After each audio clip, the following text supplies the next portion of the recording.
Hey, what is going on, guys?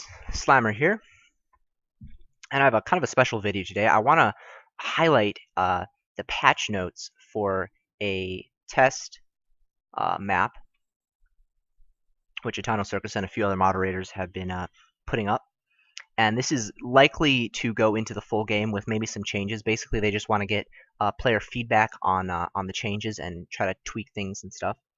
Um, So this is really cool. Littlewargame has definitely been in need of maybe a little bit of a touch-up, and some new units and some balance changes would definitely be pretty awesome.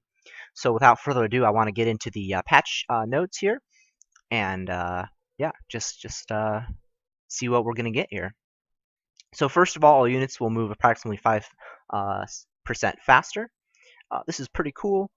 I think a lot of people agree that sometimes the game is a little bit on the too slow, and just having units move a little quicker will just be a nice change. You won't take 10 minutes to walk across the map. It'll now take 9 minutes and 50 seconds, or 9 minutes 30 seconds. I don't know. I'm not going to do math in my head. But yeah, it's a pretty cool little change. Watchtowers, their attack priority is 1 down from 10. They cost 120 gold. Uh, and just a flat cost. They don't increase in price after every watchtower. Armor has been changed 0 down from 1, and they have only 3/4 of the hit points, 300 down from 400. This is a pretty interesting change. It's going to make harassing a bit easier because your units won't automatically go straight to the watchtower. They'll go to other units. I'm not really sure. One seems like a pretty low attack priority. I'm assuming that units will attack. I'm not sure if they'll attack mining workers. I assume they'll still attack the watchtower. It'd be pretty weird if they go straight to mining workers still. But anyway, just in a general fight, this will be kind of a nice quality of life change. You won't have to worry about your units going straight to a watchtower if you don't want that. The gold cost is going to be basically, it's going to be a slight nerf to early game tower defense because obviously the towers are going to be not quite as good and they're going to cost quite as much. But your second, third, fourth tower obviously is going to be a lot cheaper, a lot easier to get out, and you're not going to have to worry about these huge prohibitive costs. Interesting note, also in the late game, a lot of times it was so expensive even to get a couple towers out, even though you really wanted to, because late game, obviously when you're max supply, you need the towers to, grab map control. So that's an interesting change. Overall, the nerfs are okay. I think towers have always been no one really loves towers, so nerfing them and making units a bit stronger is okay. Armor 0 down from 1 is going to make wolves and serpents quite a bit better against them. This just goes along with the HP change. This is a pretty big one. Workers 4 damage down from 5. I like this change. Workers have always been really strong in Littlewargame, and I think nerfing their damage a little bit is going to make early aggression a bit easier, which is not a bad thing because I think in the current meta of Littlewargame, uh, it's certainly getting to the point where it's impossible to break a 2-base greedy castle first play. And I don't know if that's necessarily a good thing. I think there should be scouting required and other plays required, although I do think a greedy first base should be a viable strat, maybe just not something that you can do every single game without fail. So nerfing workers is definitely going to make greedy, and especially like greedy 3 castle builds, a little bit weaker as well. Bird change, basically birds are going to be a lot cheaper, they're going to build really fast, so you can get them out far easier. Like before in the previous patch, it wasn't just the 80 gold cost, or I think it was 80 gold, I don't remember exactly, but it was also the fact that you had to spend a lot of time with your castle not building workers to build that bird. So that really hurt your economy. So now you can build birds whenever you want, which is cool. I don't love the idea of being able to scout like very cheaply, like the entire map, like birds do. Um, I almost, anyway, I won't talk to that too much about that. I think I think birds will probably need to be changed more than this, but for now, that's where they are. Upgrades will have a 5 maximum level cost. I always read this and I have no idea what this sentence says. Let's just say that upgrades now will not increase in price quite as much as they used to. They're going to be half as expensive for every single level, which means your second, third, fourth, fifth upgrades are just not going to be as expensive, which is just a nice quality of life thing. I don't think anyone loved the way upgrades became like so expensive late game. And also, it was so expensive to even get any speed upgrades or anything. Now, you're going to actually be able to get maybe some speed and range upgrades without breaking your bank, basically. Pretty large changes to Priest and Mage. Basically, a major cost buff here. down from 150 to 100. A small build time buff. That's for both mages and priests, and also for priests, summon healing ward. The research requirement has removed for that, which is cool. You'll be able to get your healing wards out as soon as you pop out of your church, which is always a nice thing. And I think both priests and mages have not been used very heavily in the last patch. Certainly late game beasts versus racks that are very, very good, but I do think that their cost was a little too high, especially considering you have to build a 150 gold structure to even start building them. So, and also they're pretty large supply cost. I mean, all things considering, I do kind of like that they're getting a buff here. Big change to the beast armada here. Werewolves cost 225 down from 250. No longer have smash, which is a pretty major change. Instead, they have a slightly larger range, one up from 0.55, and they also have an AoE damage on every single strike, which is pretty good. And they also are slightly faster. So this is actually a pretty huge change to werewolves. They're a bit cheaper, but it's overall, I think, quite a bit of a nerf because Smash was such a powerful ability to actually put units out of a fight, damage them, and also split them up. Was just a really strong ability for the werewolf. And it's going to be interesting to see how Beast vs. Rax shapes out with this nerf to werewolves. And I think werewolves are still going to be quite good because with this AoE and the range upgrade, they still are going to do lots of damage. But they're definitely going to be not quite as good. So it's going to be interesting to see how this change shakes up. Werewolf Den is also buffed in cost. 225 gold down from 250. Big changes to the dragon, which I'm actually really excited about. Basically, the HP is going to be changed from 200 down to 100. Build time is buffed. Cost is changed from 285 to 140, which is a great change. And the damage is only nerfed 3, 10 down to 7.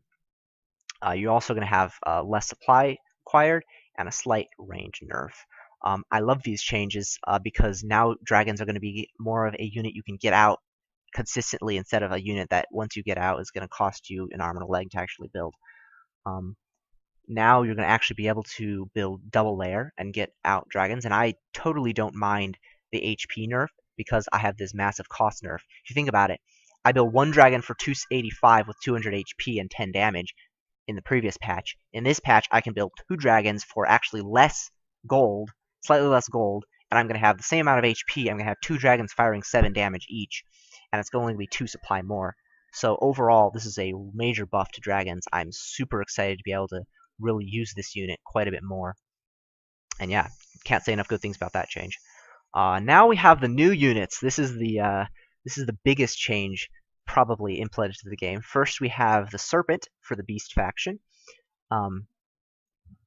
It's created in the Wolves Den, costs 45 gold, 50 HP, 3 range, 3 damage, and movement speed of 2.7, and an attack cooldown of 0.7, which is twice as quick as archers, which means they attack very, very, very fast, and they do quite a lot of damage. The big thing with them is they're very cheap and they come out at the same time as wolves, so you can put on a lot of early pressure with them, and their range damage really early in the game, so they can really put pressure on Rax players, and I think they're going to be the new gold standard in Beast vs. Beast, at least with their current iteration. They do lose a little bit to wolves, so I think Beast vs. Beast is in a kind of an interesting place now, and I definitely want to test it out more. One of the big things I've noticed with serpents is if they are up against armor upgrades, their damage goes way down. Like every single armor upgrade is going to cut their damage down by a lot. And this is similar to wolves, but definitely with serpents you feel it more because they attack so often that you really want to get full use of that damage. So yeah, really interesting changes with the serpent. And then finally, last but not least, we have the Hand Cannoneer, which is another new unit. It's going to be a unit that morphs out of an archer. It costs 85 gold, so it's going to be a pretty pricey unit for the Rax player, costing you 170 gold to get it out. And also an upgrade, I think, which is going to be something like 100 gold to research that from the barracks. The HP is going to be 100, range 7. It has a very interesting ability. It has no basic attack, but it has this interesting ability where it can channel an AoE fire line which kills friendly and enemy units. I actually didn't catch the friendly damage first time I looked over this, but damaging friendly units makes it pretty tricky to micro because you want to have them in front and you don't want your own units clogging things up. But yeah, basically it's like almost like a lurker doing straight line damage, and you can kind of zone areas with this unit. So I'm pretty interested to see how it's gonna shape out. Right now I think it's a little undertuned. It doesn't seem to be very good, and it seems, but that could just be lack of experience and need some games to figure out exactly how to use this unit. And then of course the pretty expensive cost. So yeah, it's pretty cool. I encourage everybody to go out there. You can go to test. Just enter test in and the maps should pop up. You can also play regular ranked maps. This was a couple days ago, and now the whole thing is fully up on ranked. You can check that out. I encourage everyone to do so. These changes are pretty cool. And yeah, I am going to now go into a little bit of a gameplay component now that we had the theory, and see how these changes look in some live gameplay. Alright guys, let's take a look at some of these changes as they will actually look in-game. I'm playing against Dragon Archer Z, my good buddy from Team Zenith. And yeah, let's take a look at how this map flows. If you're interested in testing out any of these changes, on custom map, I believe they all begin with testing, ravage, testing whatever. And if you play ranked, you'll also be able to access these changes. So do check those out if you are so inclined. And give feedback to Atana or VTester or any of the people involved in testing.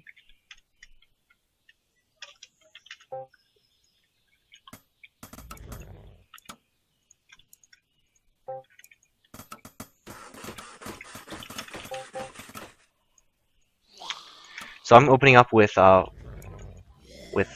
snakes. They're the new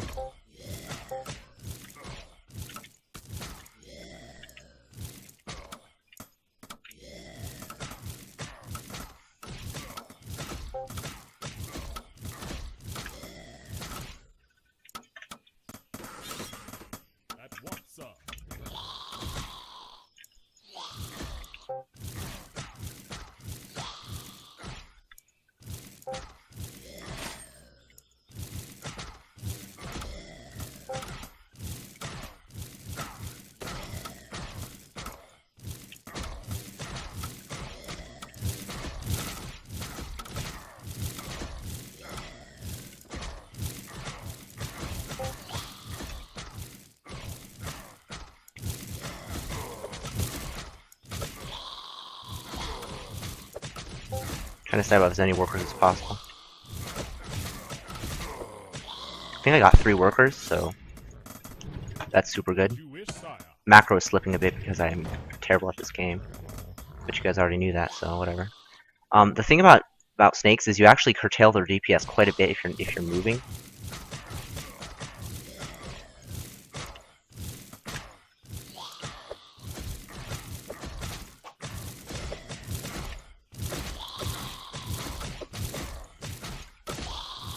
Which is why I'm not microing as much here. It may look a little bit weird here. That's okay. I believe I got quite a few units there. I'm not sure if the advantage I've gained has been moved because of my horrible macro in the background. Hopefully not. Oh shoot. So this is bad.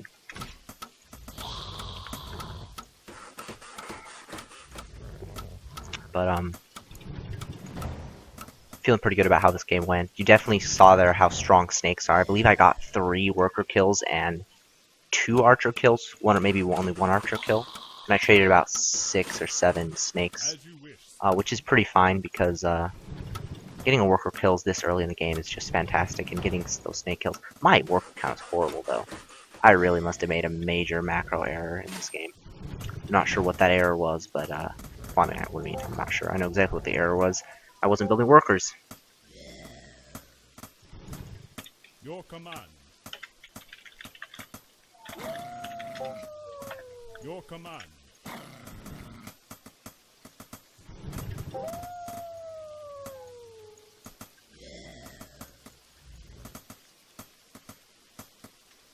I should get my upgrades rolling.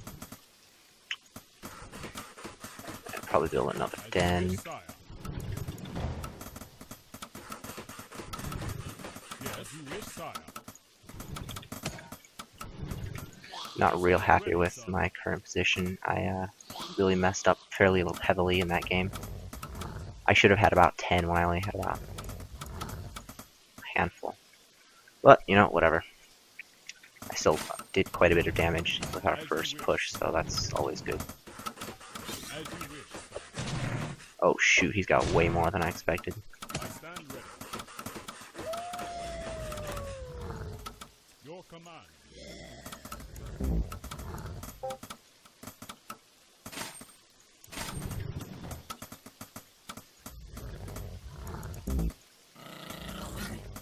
Yeah, he's got a lot of archers there. I guess he went for 2 racks. Let me use that damage roll to scout his third base timing. Also gonna get a tower at the ramp. Actually, let's just get it here.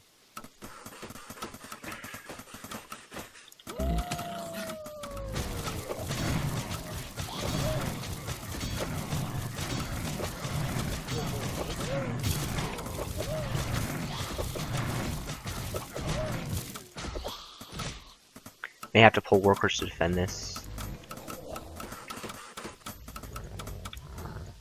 Once I get about 3 or 4 more worlds out, though, I should be able to take the fight. Just be very careful, though, in this situation. If he catches me unawares, he's gonna kill me really easily.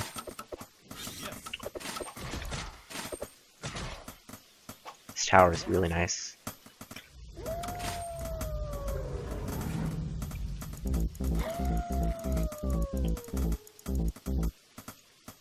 As you wish, sir.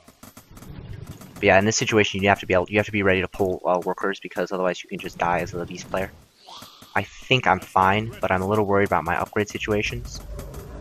I'm gonna send the dragons across to counterattack because I don't really feel like using them Certainly, sir. in the defensive role, but I may have to. We'll see. We'll see.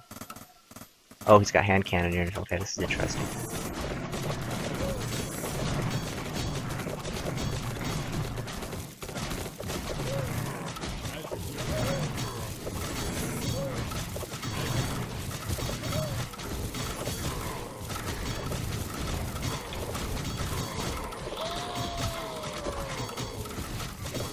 I'm gonna trade out a lot of wolves,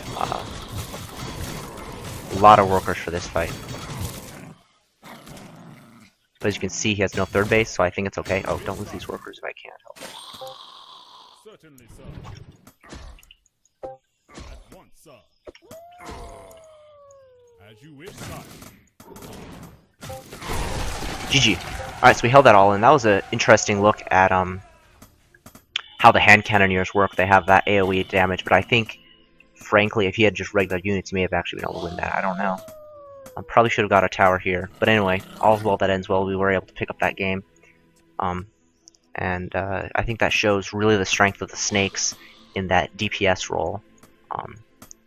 They just have sick DPS, very, very short cooldown on that attack speed, and are really strong. And also, you kind of saw the cheapness of dragons and how effective they can be in the harass role. They're not quite as strong damage-wise, but they're still really good in this matchup. So yeah, if you guys liked the video, don't forget to like and subscribe. Probably do a couple more Littlewargame videos maybe in the future. Probably not too many though, to be quite frank. I may be doing a video in the next couple days kind of talking about what I'm going to be doing in Littlewargame and with this channel for the next foreseeable future. So kind of keep an eye out for that. And yeah, if you guys enjoyed the video, just give it a like and a comment. And I'll catch you later.